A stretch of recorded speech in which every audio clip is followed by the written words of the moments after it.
গুম হওয়া স্বামীর খোঁজ মেলেনি এখনো। নিখোঁজ ব্যক্তিগত গাড়ি চালকও তারা বেঁচে আছেন কিনা তা আজও জানেন না পরিবারের কেউ। এ অবস্থার মধ্যেও ভোটে অংশ নিয়ে জয় পেয়েছেন গুম হওয়া বিএনপি নেতা ইলিয়াস আলীর স্ত্রী তাহসিনা রুশদীর লুনা।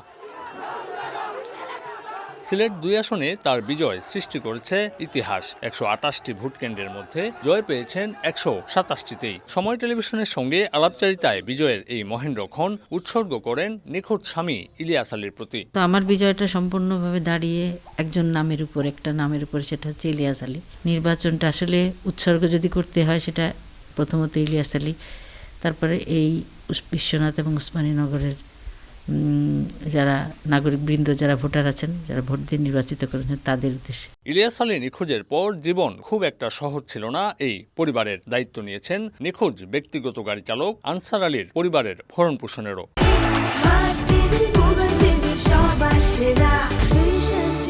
২-৩ বছর হলো তারা ওয়াইফ আর বাচ্চা লন্ডন চলে গেছে। হ্যাঁ, তার আগে পর্যন্ত ড্রাইভারের যে বেতন হিসাবে যেটা ১২ বছর কিন্তু দিয়েছি তাদের ফ্যামিলিকে।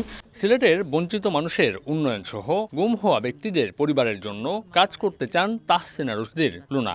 যারা গুম হয়েছে, গুমের সাথে জড়িত বিএনপির অনেক নেতাকর্মী, অসংখ্য, প্রায় ১,০০০-এর কাছাকাছি নেতাকর্মী গুম হয়েছে। সেই সব পরিবার, তো সেই গুম পরিবারের জন্যে বিশেষত তাদের যে বিচারের যে প্রক্রিয়াটা শুরু হয়েছে সেটাকে আরও স্বচ্ছ এবং কীভাবে এগিয়ে নিয়ে যায় এটার ব্যাপারে বিষয়ে, এবং এই সব পরিবারকে, ভিকটিম যে পরিবার, তাদের ব্যাপারে তাদের পুনর্বাসন হোক বা যে বিষয়গুলো, সেই জায়গা থেকে অবশ্যই আমরা কাজ করব ইনশাল্লাহ। ২০১২ সালের ১৭ এপ্রিল রাতে ঢাকার বনানী এলাকা থেকে গাড়ি চালক সহ নিখোঁজ হন বিএনপি নেতা এম ইলিয়াস আলী।